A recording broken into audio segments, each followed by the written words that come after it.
Hey, it's Sandi Matson here with eXp Realty, and today we have Wildcat Inspections with us. We have Bruce Robbins and Zachary Payne, and so they are professional inspectors in Houston, and also Bruce, your wife Joanne is on your team as well, right?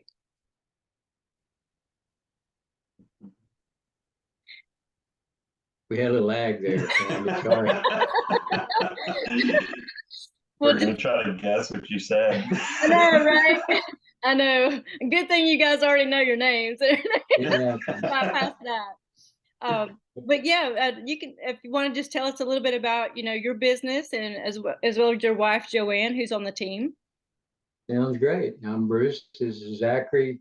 Joanne is our third party on here. Joanne and I started the company in 1999. So we've been inspecting now for going 24 years. We had some other jobs that we did. We built houses and remodeled along the beginning of that term. We also held adjuster's license for insurance companies. So we have a lot of different backgrounds in the construction industry.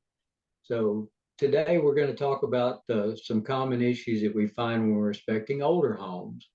We see the same things over and over and over, year after year, not always on the same house, but certainly there are some things that stick out on most inspections. Okay.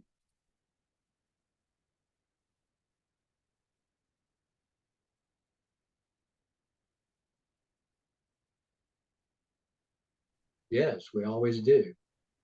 And that's true. We're always going to find something. That doesn't mean that it's not going to be a good home.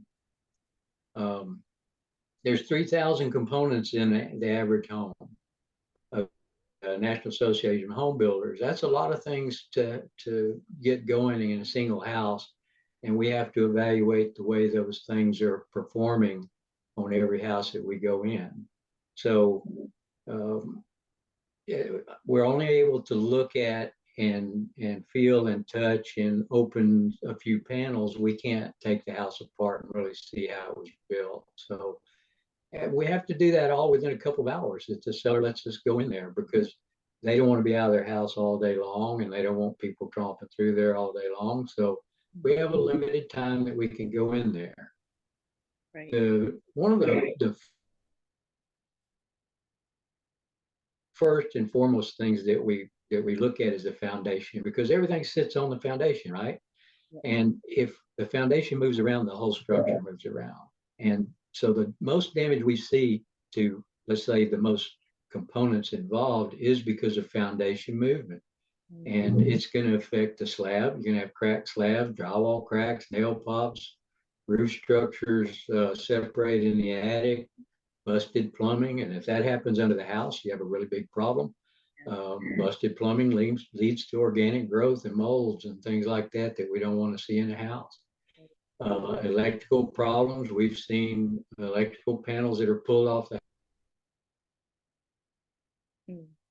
house because the foundation heaved up. And loss of plumbing, grounding, and bonding, those kind of things. So it's a primary concern to take care of the foundation. And so one of the main questions that we're asked is, how do we take care of a foundation?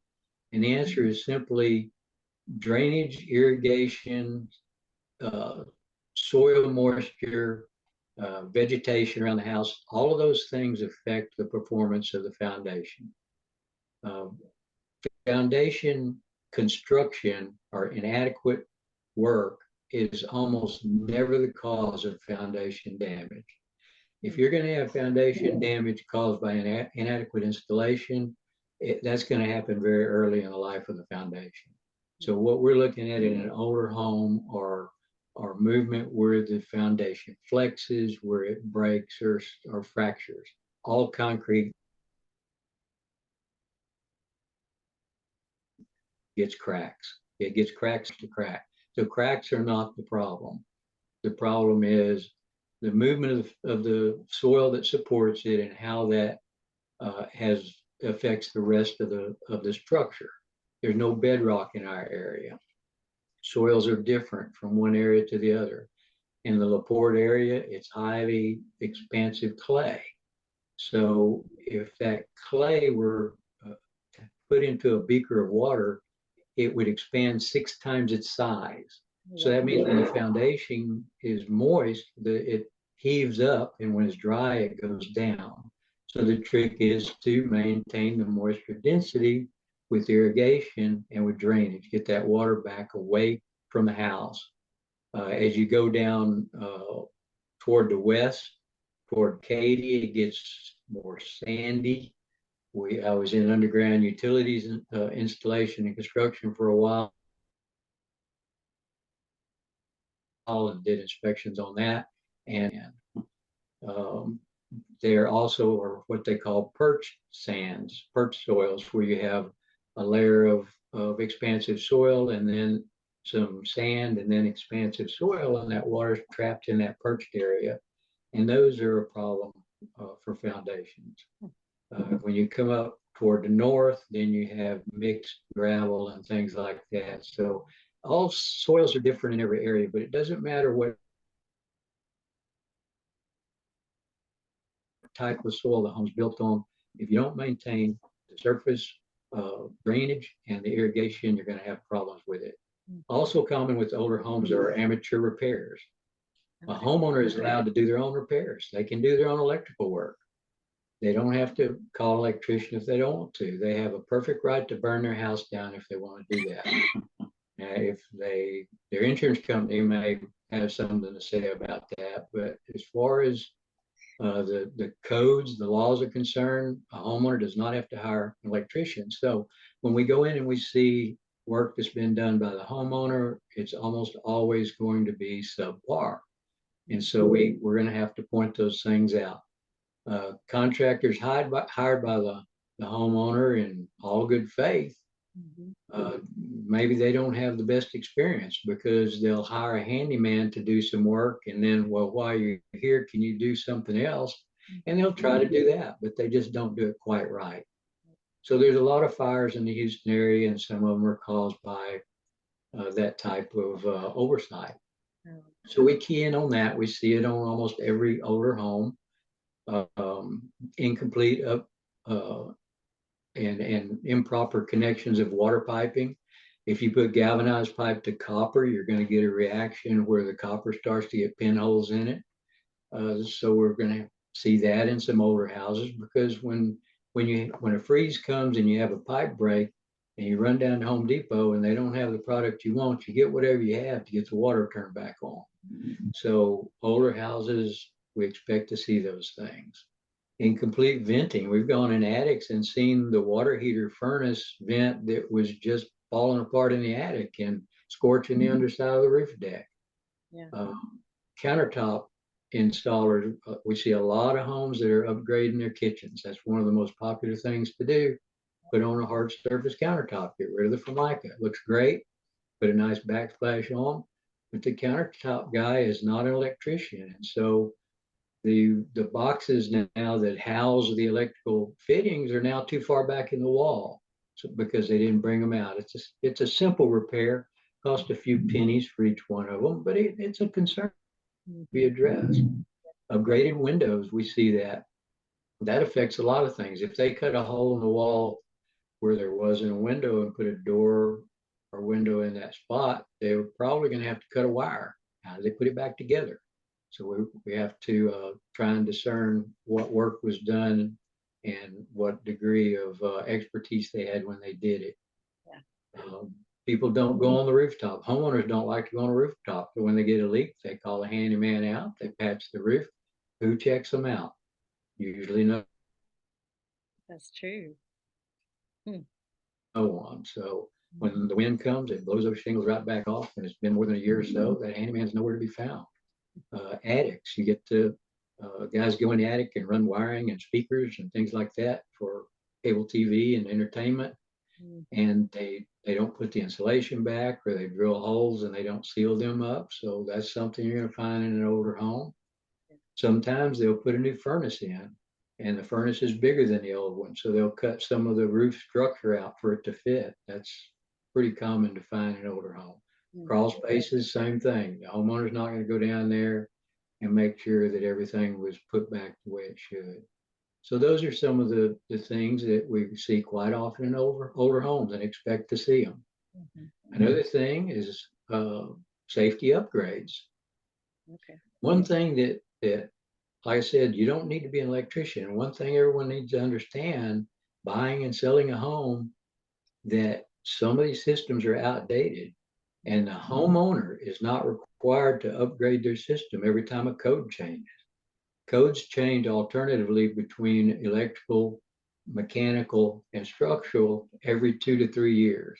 Oh, wow. So every 2 to 3 years, we get a new electrical code, or we get a new mechanical code, or structure. Well, the homeowner's not going to go in there and rebuild the whole house for that. So we're going to see safety upgrades that are not going to be up to par with new construction. Texas Real Estate Commission says the inspector must report as deficient certain things. And one of those are anything to do with safety. And that's going to be balusters on stairs and railings that are too far apart and a child could fall through, or foo-foo, the pet can fall through. Maybe a big deal, they protect the house from electrocution and from sparking and catching a fire. We don't expect those to be in an older house. So that's going to be something that Texas Real Estate Commission TREC says that we have to report. Smoke and carbon monoxide alarms. Carbon monoxide alarms came into the building code not too long ago. So a lot of houses have with carbon monoxide alarm. If they have an attached garage, it needs a carbon monoxide alarm. Smoke detectors only last 10 years. If you have a 20-year-old house and it's got the original smoke detectors, expect that that's going to need to be upgraded. Bonding has become a big issue. A lot of the problems that we see that come into building codes are pushed forward by either the fire department or the insurance bureaus. So when the insurance has lightning strikes that they have to pay for, and they find out that the house didn't have the best bonding, which is just tying a ground wire between everything metal, basically, all the plumbing and everything, then they're going to try to push that in the code. And when they do, then now we have to go and say, now it's a safety concern because the house isn't bonded, even though it wasn't required at the time of the construction. Safety glass, we still see a lot of shower doors that don't have safety Oh, wow. That's scary. glass. That's a pretty big deal. If that shower door sheet cut pretty good. So we try and find those safety glass deficiencies in older homes. Fire rated doors between a garage, let's say, and a house, self-closing. See that a lot. Egress openings. They changed the height of the windowsills. Windowsill height and openings in a window are important so that you can get out of the house in a fire, and the fire department can get in and save you in case you can't get out. But we can't go in and rebuild the house. So all we can do is point it out as a deficiency, and so that you're aware that now if you do get a fire, you need the best fire alarm you can get, and you need to have an alternate way to get out of the house. So a lot of what we do is educational. We like to inform the customer. We take a lot of time with the customer, and we point these things out in our report. A homeowner, they can only do so much with the home that they have to buy. They want to make it comfortable and safe, but they don't have to bring it up to the codes. There's just so many codes out there that they have to keep up with that it wouldn't be feasible. So then they ask, well, how do you know when to upgrade and what to upgrade? How do we know when an arc fault circuit interrupter comes into the market? Well, news feeds, newspapers, they usually announce them if you pay attention. Blogs. One of the best ways is newsletters. There's a lot of realtors out there now who are doing newsletters. A lot of inspectors are doing newsletters. And if you get a newsletter from your previous inspector, or just go on Facebook or Instagram and follow one of the inspectors who posts every week or even every month, and see some of the things that they say that they're finding, then you're being much better homeowner, and you'll have a much better product when you get ready to sell. So should you make those upgrades? Yes, absolutely. Do you have to? Not especially. So these are just three of the things that we find on a common basis. Like I say, the takeaway should be that the inspectors are responsible to report any and all deficiency that is a structural, mechanical, electrical, or plumbing safety issue number one. Anything that can harm the house or harm the people that live there, they're the number one things that need to be reported, which is why we color code our inspection reports. Our inspection reports have blue, orange, and red. There's a lot of guys won't do that, but we believe that in order for the buyer or even the seller, if they're going to sell their home and get an inspection before they list it, to know what's more important to put in that the repair list, then we try and help them. So we give you a red notice if it's structural or mechanical or absolutely required, if it's something you might need a contractor to help you with, and then we give you a blue notice if it's something that might be desirable to do. So when you're hiring your inspector, just discuss those things with them and just get someone that you're comfortable working with. And remember that all home inspectors aren't alike. It falls back to training and experience. Everyone in our company is a professional grade. There's 3 grades of inspectors. There's an apprentice grade inspector, and what are they doing? They're practicing, they're learning. They don't have their final license yet. Then there's an inspector. An electrician can go and do a small, some education and go take a test and become an inspector. But then he has to go to do the state and the national test, and it's a lot stricter, more strict to get up. Make sure you've got someone that'll meet your qualifications. And you can go and see a difference in reporting, because the inspector only needs to list that it's not there. In other words, there's a checkbox there. Is it deficient? Yes. He doesn't have to go into detail as to why it's deficient or when it became deficient or how to repair it. We have a report that we do that, and we have a report that we don't do that, because we have to be competitive with all the inspectors out there that don't do it. And there are a lot of inspectors out there that don't do it. So if you go to our website, wildcatinspections.com, and you scroll down, you can see where our reports are, and you can compare our basic report to our pro report. So you get a feel about, when you're interviewing your inspector, some of the things you might want to ask them. And of course, we're only a phone call away, and whether you use us for inspection or not, you can call us at 281-484-53, or if you're old school, 281-484-WILD, and you can get in touch with us, and we answer the phone 7 days a week. So even if you don't use us and you have a question, feel free to give us a call. Well, I love it. I love how you've dialed in the branding on your phone number. That was old school when we still had a yellow page ad. I love it. Well, so one question I have before you guys go, what year would you say, when you think of those older homes, and I know you mentioned that the codes change often, so what year would you say the old homes, like you start to consider that, hey, that's an old home? You know what I mean? You know, we inspect new construction too, and we do code inspections on them. And if we go back a year later, they could be out of code. So, like I say, changes occur every year. For instance, arc fault circuits started, ground fault circuit interrupters to protect you from electrocution. They started up in the 60s, and home builders don't want to be burdened with the expense, because every dollar they put into a home is multiplied by however many houses they built. So Texas Real Estate Commission, all licensing authorities, including code officials, just trickle those things in. So one year it might just be within 6 feet of water, and the next year it's in the kitchens, and the next 2 years later or 5 years later, it's spread out. As of 2020, even 240 volt The dryer now has to be on GFCI.